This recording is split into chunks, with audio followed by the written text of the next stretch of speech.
lapisan bebatuan dan kaya akan mineral alami yang seimbang. Sehingga Aqua terasa dingin tanpa didinginkan. Anak yang nakal Digranat! Ya, gue kena ghosting. Salah sendiri. saatnya kau Pakai simpati buat nonton, musik, games, belajar, sampai belanja. Bisa pilih benefit sesuai keinginanmu.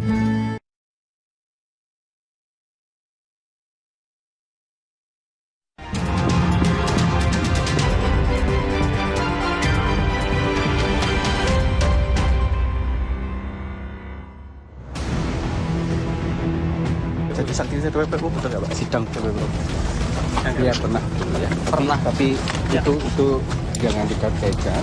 Saya juga menelusuri bahwa latar belakang penugasan yang bersangkutan kira-kira dengan siapa saja pernah terlibat, ataukah dengan organisasi-organisasi daripada TPPU ini siapa saja, pasti itu salah satu juga. Tewasnya Arya Daru Pangayunan, diplomat muda Kementerian Luar Negeri di kamar indekosnya di Menteng, Jakarta Pusat, masih menjadi misteri. 2 rekaman CCTV sebelum korban ditemukan, CCTV pun jadi bukti tambahan untuk menguak kasus ini. Sebelum ditemukan tewas, kegiatan diplomat Kemlu Arya Daru Pangayunan terekam CCTV indekos. Dari rekaman CCTV hari Senin tanggal 7 Juli 2025 sekitar pukul 11 malam. Korban terlihat seorang diri, baru kembali ke kamar indekosnya. Tak berselang lama, Arya kembali keluar kamar sekitar pukul 23:24 waktu Indonesia Barat. Tampak korban membawa sebuah kantong plastik hitam, diduga hendak membuang sampah. Korban kemudian kembali masuk ke kamar. Lalu keesokan harinya, tanggal 8 Juli, CCTV merekam penjaga kos dan 1 saksi berada di depan kamar korban. Polisi mengatakan, istri almarhum Arya sempat menghubungi penjaga kos untuk memeriksa kondisi suaminya. Terlihat kemudian penjaga kos dan saksi mencoba menelepon dan beberapa kali mengetuk pintu kamar untuk mengecek keberadaan korban. Namun korban tak kunjung menjawab. Salah satu di antara mereka berusaha membuka kamar menggunakan kunci cadangan dan menemukan korban tak bernyawa di dalam kamar dengan kondisi seluruh wajah terlakban. Soal kedinasan korban di Kementerian Luar Negeri, Direktur Perlindungan WNI Kementerian Luar Negeri, Juda Nugraha membenarkan korban pernah menjadi saksi kasus tindak pidana perdagangan orang atau TPPO di Jepang. Namun Yuda menegaskan jangan mengaitkan profesi dengan sebab kematian korban. Jadi saksi TPPU betul nggak Pak? Sidang TPPU? Iya pernah, ya. Pernah tapi itu jangan dikaitkan, begitu ya.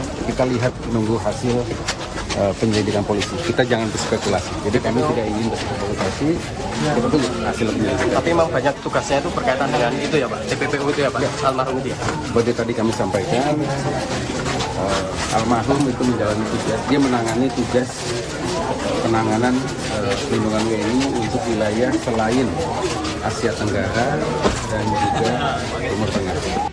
Keterangan Juda seperti saling bersambut dengan keterangan mantan Kabareskrim Polri Komjen Purnawirawan Ito Sumardi yang menilai pemeriksaan latar belakang pekerjaan korban yang pernah mengurus kasus TPPO penting dilakukan untuk mengungkap penyebab kematian korban. Terlebih di beberapa negara ada sindikat dalam kasus TPPO.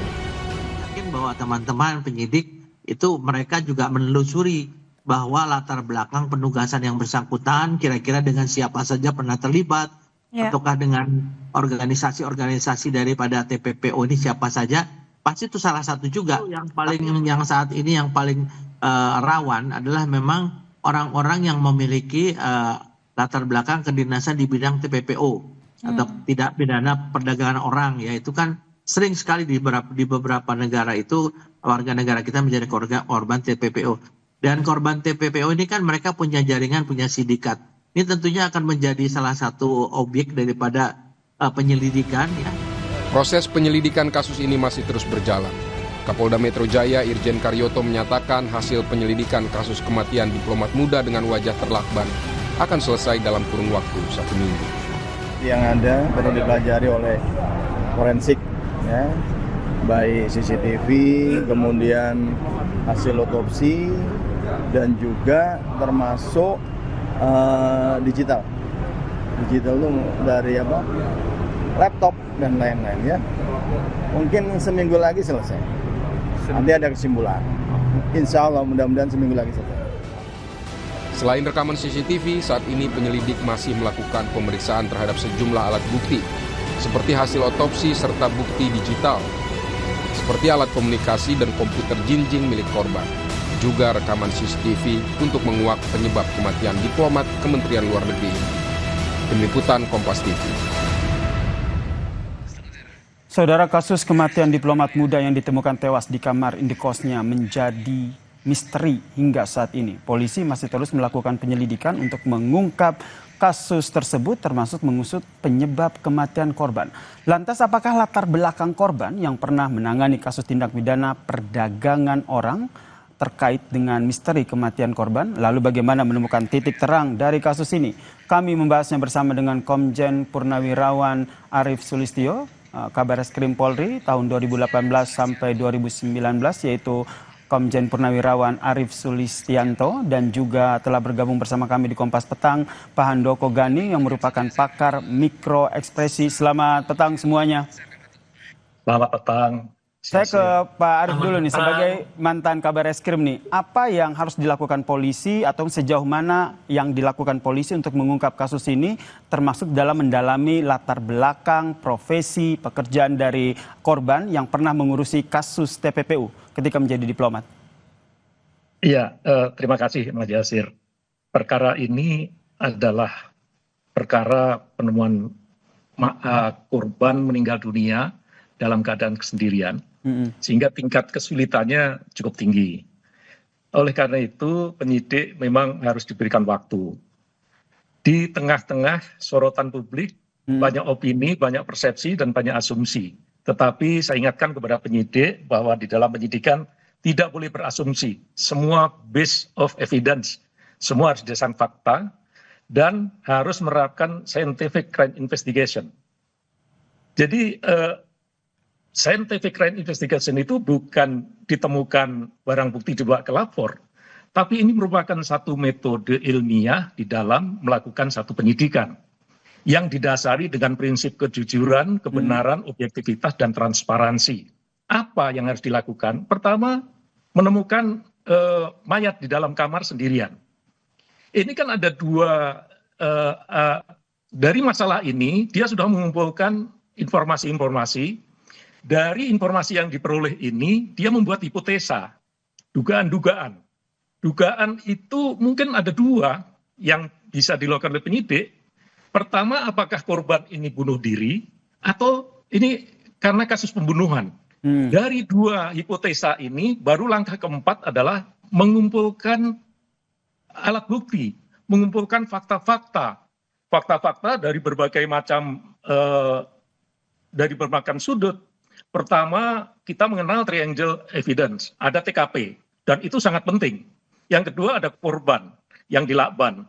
Yang ketiga adalah tersangka yang sedang dicari. Jadi tiga alat bukti ini harus bisa terhubung semuanya. Kemudian dilakukan otopsi.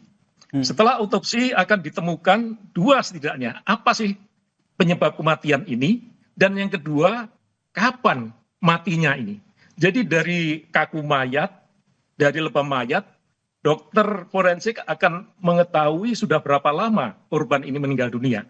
Memang itu perkiraan ya, tapi setidaknya lintasan waktunya akan bisa diperkirakan oleh penyidik, terakhir keluar kapan, terakhir menghubungi orang-orang yang dihubungi siapa saja, sehingga akan bisa ditentukan. Ini yang tengah dilakukan oleh polisi begitu Pak Arief. Kemudian tentu saja juga mencari keterangan saksi yang juga tengah ada di TKP ataupun saksi yang mengetahui. Kemudian terkait dengan memprofiling ataupun mencari latar belakang dari profesi korban, termasuk sempat mengurus kasus tindak pidana perdagangan orang. Sejauh mana polisi akan mengusut mengarah ke sana? Itu pasti dilakukan. Seperti dikatakan Kapolda Metro tadi, jejak digital. Bukan itu saja. Transaksi keuangan juga perlu dilakukan penyelidikan, transaksi komunikasi, dan latar ke belakang kehidupan korban, baik itu pribadi, keluarganya, maupun latar belakang pekerjaan, apa saja yang dilakukan oleh korban selama ini, sehingga ini informasi-informasi ini merupakan potongan-potongan puzzle yang kalau sudah dikumpulkan akan dianalisis oleh penyidik. Dari fakta-fakta yang lengkap ini nanti penyidik akan memperoleh gambaran ini sebetulnya pembunuhan atau bunuh diri. Tapi yang paling penting adalah ini harus berdasarkan fakta yang benar. Harus berdasarkan data dan informasi. Mengikuti prinsip-prinsip di dalam penyidikan. Kejujuran, kebenaran, dan transparan. Apapun yang disampaikan oleh penyidik bisa diuji oleh penyidik yang lain. Bisa diuji bahwa kalau hasil forensiknya seperti ini, ya memang kenyataannya seperti itu. Transparan disampaikan kepada keluarga korban sehingga berdasarkan fakta dan juga keterangan yang ada di lokasi begitu ya. Ini yang juga akan kita bahas karena salah satu bukti yang diamankan dari lokasi adalah rekaman CCTV. Ini yang nanti akan kita ulas bersama dengan pakar mikroekspresi Pak Handoko bagaimana membaca beberapa rekaman CCTV korban sebelum ditemukan meninggal dunia di kamar indikosnya. Tapi kita bahas usai jeda, tetaplah bersama kami di Kompas Petang.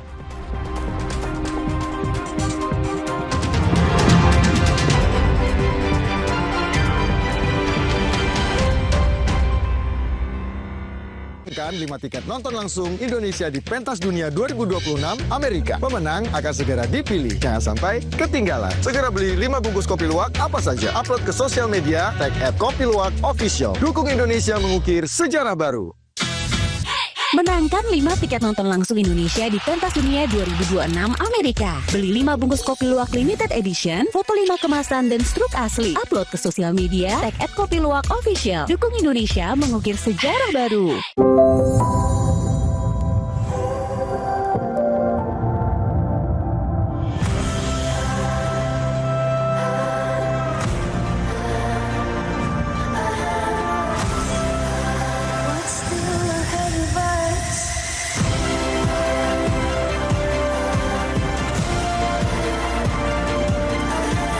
Samsung Galaxy Z Fold 7 dan Z Flip 7.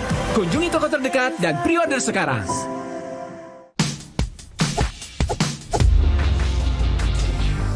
Maksimum tapi nggak maksimum. Bantu recharge dengan Myzone Coco Boost. Dari kelapa hijau asli dan 808 mg elektrolit. Myzone Coco Boost. Bikin lo on terus. Udah kali balik. On terus lah. Kenapa gigi kita harus kuat, Pak? Gigi kuat itu penting, kayak gigi keluarga kita. Bisa makan apa aja. Pakai Ciptaden Maxi 12 Plus dengan 3 keunggulan baru, cegah gigi berlubang. Aktif fluoride, Enamelok plus antibakteria. Gigi 12 kali lebih kuat, gusi sehat, rongga mulut, terlindung dari bakteri, penyebab gigi berlubang. Cing cing. Ciptaden Maxi 12 Plus. Gigi kuat, gigi Ciptaden. Layu. Anak yang nakal. Digranat! Ya, gue kena ghosting. Salah sendiri. Saatnya kau pakai simpati buat nonton, musik, games, belajar, sampai belanja. Bisa pilih benefit sesuai keinginanmu. Makan apa, Pak? Oh, makan... gigi palsuku. Sate sama... Terlalu keras untuk gigi palsu. Nasi uduk. Oke. Asik. Tapi nggak pakai kacang dan ikan teri ya. Tapi... terlalu keras. Tanpa Poliden nggak bisa. Ya, besok aja deh. Poliden, perekat gigi palsu. Gigitan dan daya rekat kuat hingga 12 jam. Dan mencegah terselipnya sisa makanan. Yuk makan. Kalau mulut bisa ngomong, pasti minta Poliden.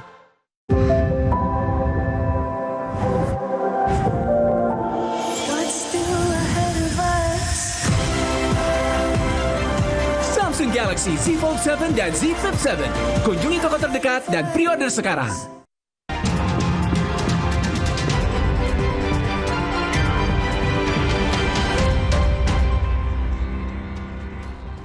Misteri kematian diplomat yang ditemukan tewas di kamar indekosnya ini yang masih kita bahas bersama dengan Komjen Purnawirawan Arif Sulistianto, Kabareskrim Polri 2018-2019 dan Pak Handoko Gani, pakar mikroekspresi. Saya ke Pak Handoko. Pak Handoko, ini kan sebagai pakar mikroekspresi mungkin Anda bisa membaca bagaimana ekspresi dari korban. Kami tampilkan dulu ini rekaman kamera pemantau. Ini pada saat korban tiba di kamar indekosnya sekitar pukul 11 malam.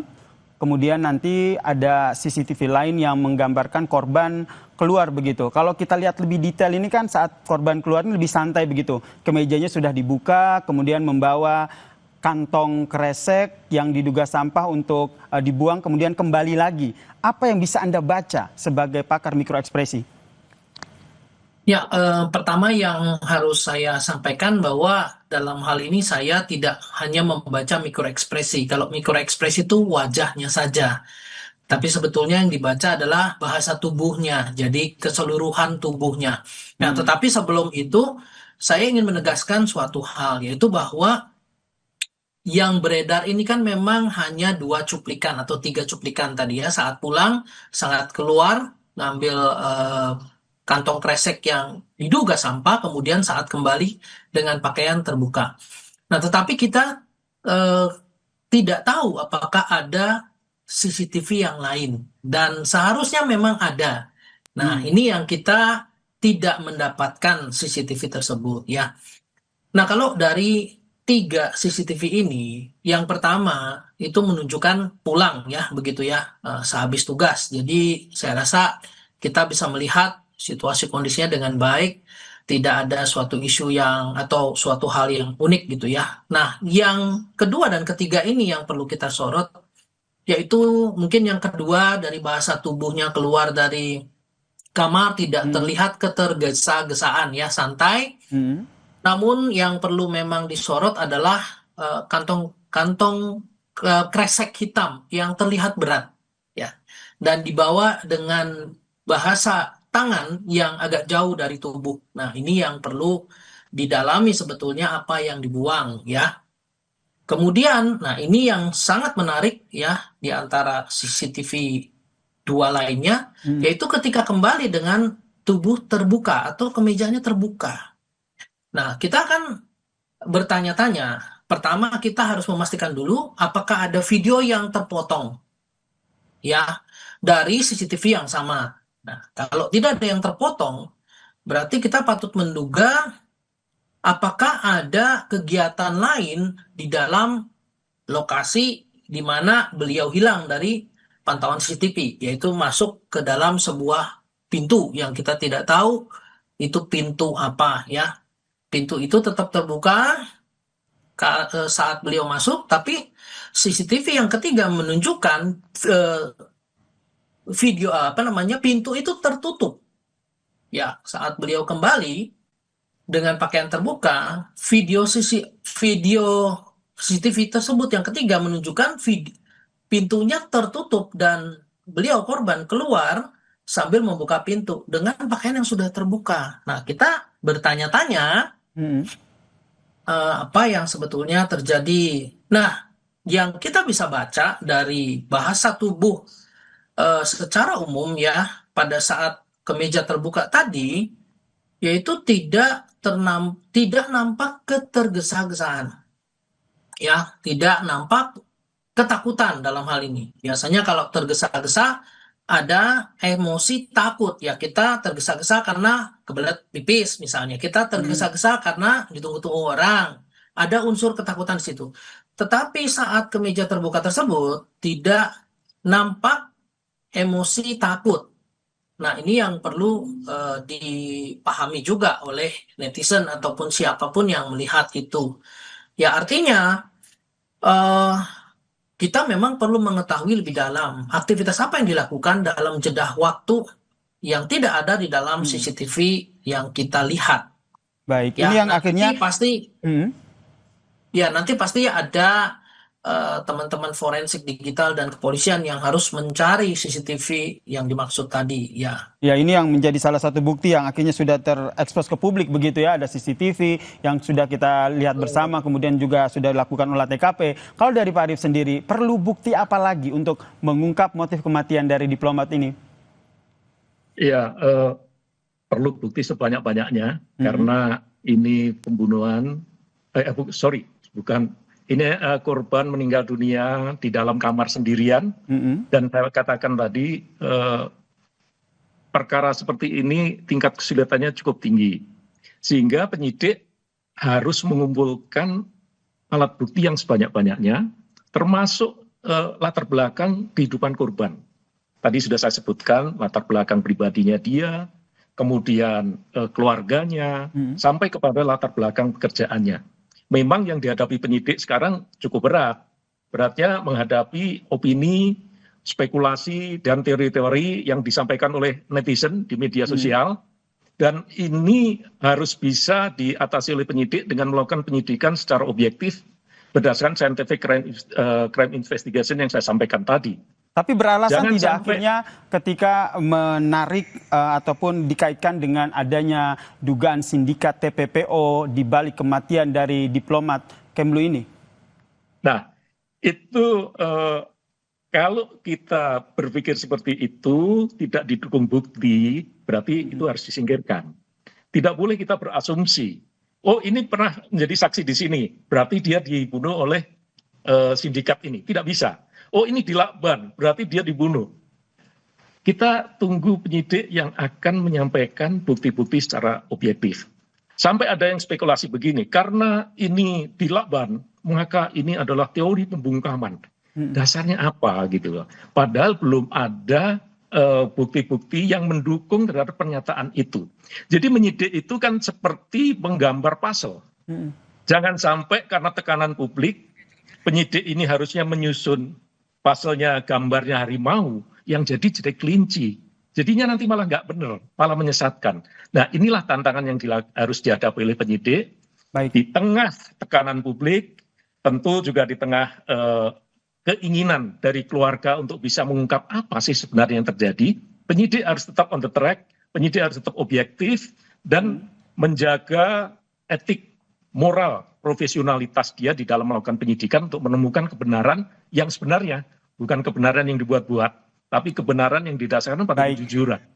Baik, kita nantikan ya. Terlebih tadi Kapolda juga sudah menyatakan bahwa kurang dari seminggu begitu. Seminggu ini nanti hasil dari penyelidikan ini akan diungkap ke publik. Terima kasih Komjen Purnawirawan Arief Sulistianto, Kabar Reskrim Polri 2018-2019, dan juga Pak Handoko Gani, pakar mikroekspresi dan juga bahasa tubuh, telah bergabung bersama kami di Kompas Petang. Salam sehat semuanya.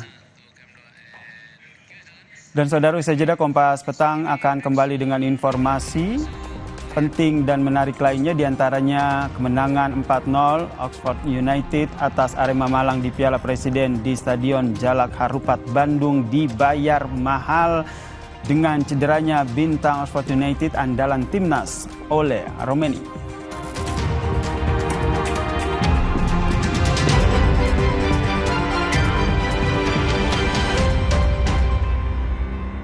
Ini Pak, kalau tutupnya aja gini, isinya gimana?